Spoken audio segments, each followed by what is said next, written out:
Hey everyone, Random Randy here.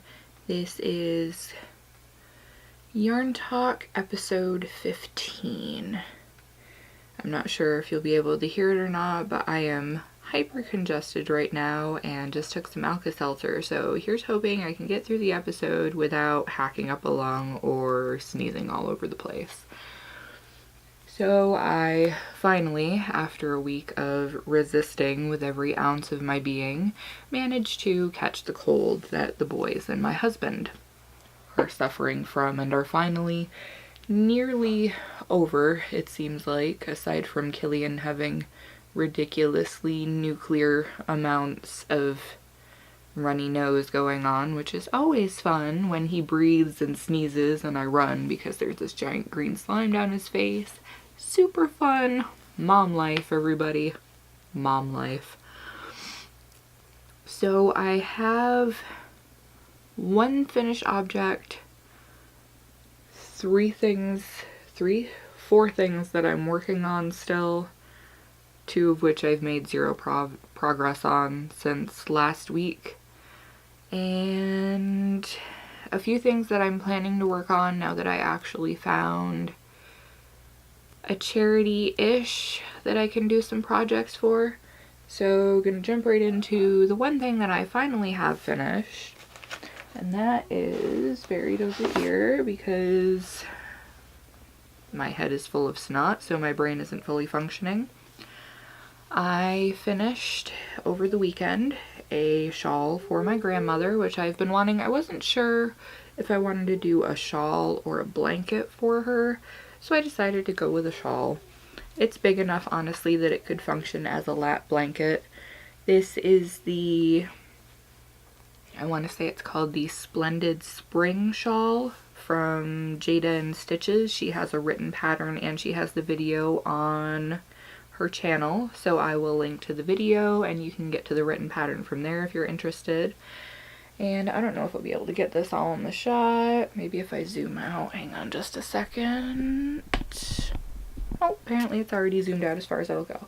So, yeah, it is just a big triangle shawl. I used 1.5 Premier Sweet Rolls for this in the Blueberry Swirl colorway. Actually, I used almost 2 entire skeins. And along the edge, I think she did a picot stitch along the whole thing, and I didn't want to do that because picots are not my favorite thing. Even though they look really nice, I don't like doing them. So what I did along the edge is I just did, if it'll focus, I just did a closed shell stitch in these last 2 rows. It is trying so hard to focus. What is going on here? Stop looking at my face. My face is not in the shot anymore. There, you can kind of see it there. But yeah, these last 2 rows, I just did a closed shell stitch. It's just 5 double crochets in each of the openings because this is essentially a granny stripe. And I did a single crochet to anchor it in the middle stitch of the granny block, and then did another 5 double crochets in the next one. So this is pretty sizable.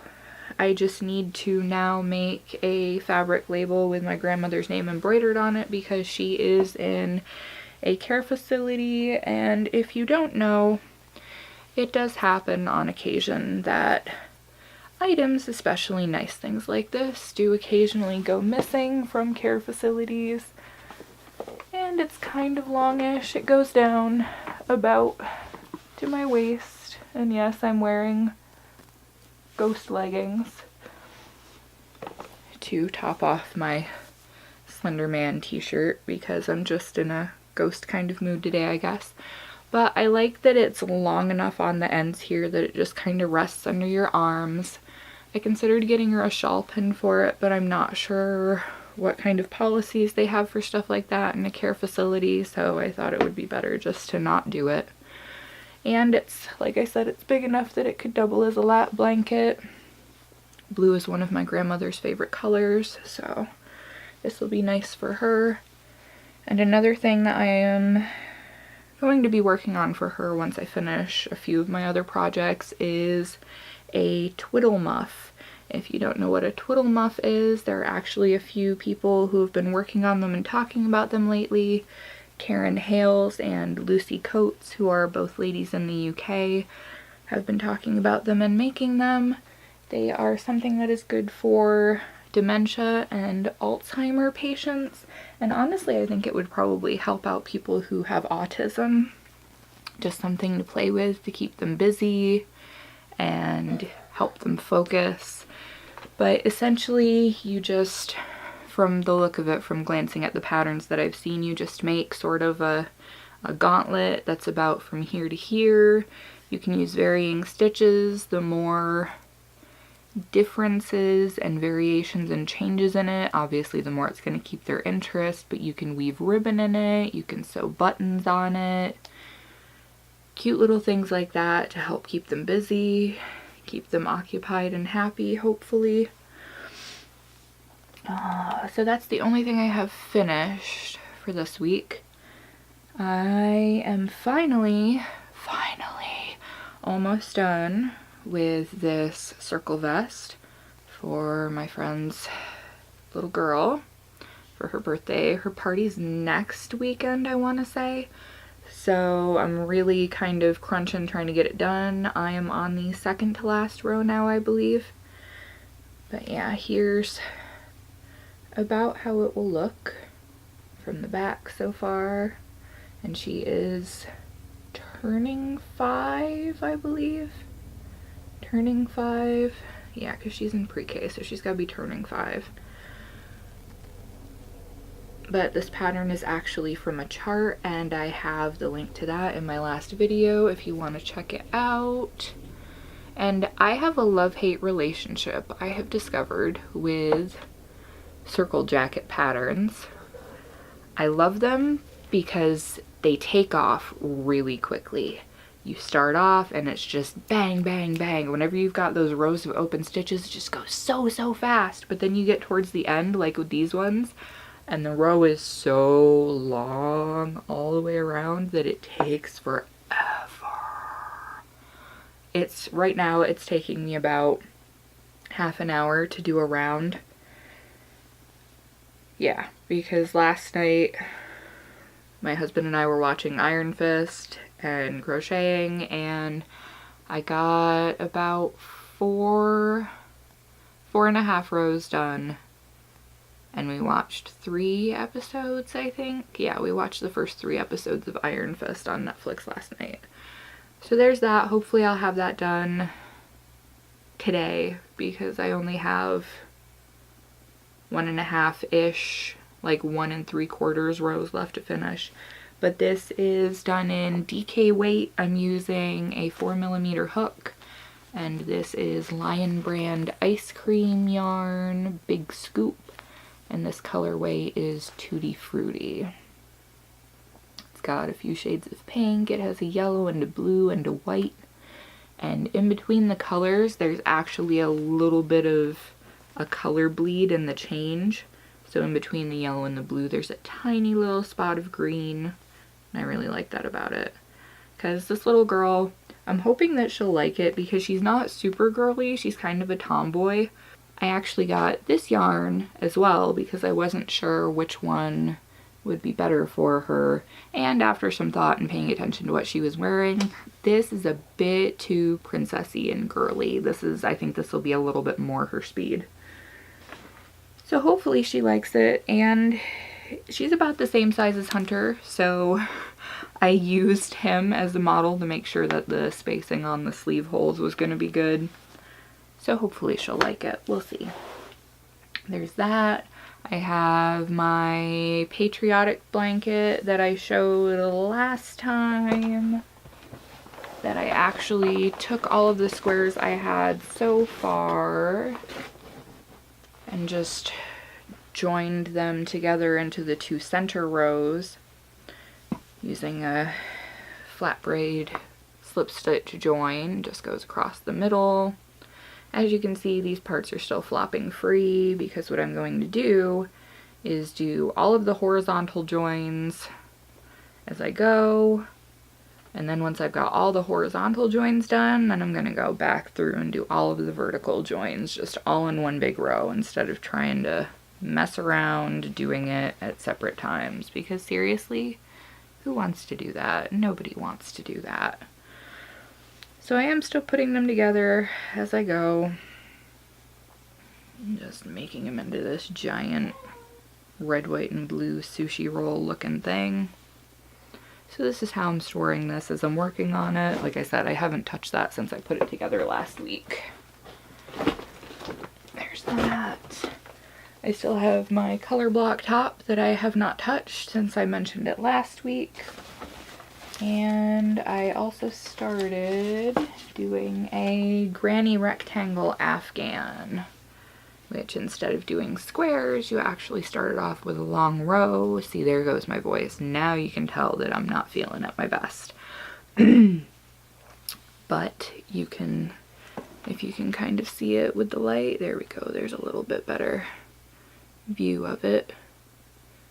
But it's just a long stripe, and then you do your granny stitch down the side. You make corners as you would regularly. You go back down the other side and make more corners. So this is coming together nice and quickly, and hopefully I can use up most of this ball doing it. This is Loops and Threads Impeccable Big Ball. I'm not sure what the colorway is on it, but it's all earth tones. It's brown and really dark espresso brown that's almost black. There is that. And the pattern for that, I just got it from the Crochet Crowd channel. It's a Bernat pattern. I'll leave the link to the video that leads to the written pattern if you're interested. It says that the finished full size is 60 by 77 inches. I don't know if I'm going to make it that big. We'll see. I'm going to make it as big as I possibly can with that one ball of yarn just to get rid of it. So other things that I have in the works that I need to finish up, I actually got 2 of the packages for my 3 giveaway winners sent out. I still have to get Lucy's together now that I have her address. I will be getting that ready. Hopefully have it in the mail tomorrow. That way it can be traveling and hopefully get there sometime in the next week-ish. And that'll take care of that. So getting those yarn prizes out actually helped me lighten my stash a little bit, which is nice. As you can see, you might notice that things are a little bit different behind me. Not super different, but getting rid of a small portion of my stash made it so that I could organize a bit better, get some things that were hidden out. My husband has been going crazy using the blanket yarn that we had that wasn't getting used for blankets, which leads me to the kinda sorta charity work that I found that I really want to work on once I get all my current projects done, which means probably about another week before I can be really working on that if I bust my butt and get all this stuff done. But my mother-in-law, my husband's mother, works for a sheriff's department in Maine, and they have need for stuffed animals for children who have undergone trauma. So my husband has started making quite large stuffed animals with the blanket yarn, and he's been making a few other ones with cotton and such. He's really just experimenting with the whole amigurumi process in general. Up until now, he's primarily been a blanket maker, just something that's relatively mindless that he can sit there and work on while we're watching TV at night. So I'm going to be making all sorts of stuffed animals to send along to the sheriff's office, sheriff's department, and that will be the primary charity focus for me for a while. Also, the patriotic blanket that I'm making is going to Project Linus, and the granny rectangle that I'm working on I'm going to be sending off to Kai Shanae. If you see, I'll actually link to her channel too, but she is doing a blanket drive for several hospitals near Las Vegas, near where she lives. So I'm going to be sending that one along to her. It's going to be about lap blanket size, I think. So I might even be able to squeeze 2 out of that giant ball of yarn. We'll see about that. But I guess that's really pretty much it. I'm just trying to stay alert and awake with minimal coffee in my system so that overstressing it with caffeine won't delay the healing process, and getting through the joys of the fact that it's been raining for the last week and now the sun is finally starting to come out. So the kids are feeling better and the kids need things to do, and I just want to curl up in bed and sleep, but stay-at-home mom can't do that. So rather than going on and complaining and whining now that my voice is starting to get tired, I am going to leave this here, and I will hopefully be doing maybe 2 short-ish videos next week. It's a lot easier to upload a short video than a long one. It doesn't take as long to edit. I would almost rather do like a midweek vlog and then post one on the weekend rather than doing one really extended episode once a week. But we'll see. We'll see what happens. I always say that I want to do shorter videos and then I end up doing like 20-minute long videos anyway, 20 to 30. So I'm gonna leave it here, and just wanted to say thank you for all of my returning subscribers, and hello and welcome to all of you new people. I'm up to almost 150 subs now. Yay! Keep them coming. I'm totally okay with it. I'm glad you're all here hanging out with me, watching the insanity. So I will catch all of you guys sometime next week, and I hope until then that you're all being well, staying well, or getting well, and I will see you next time. Bye.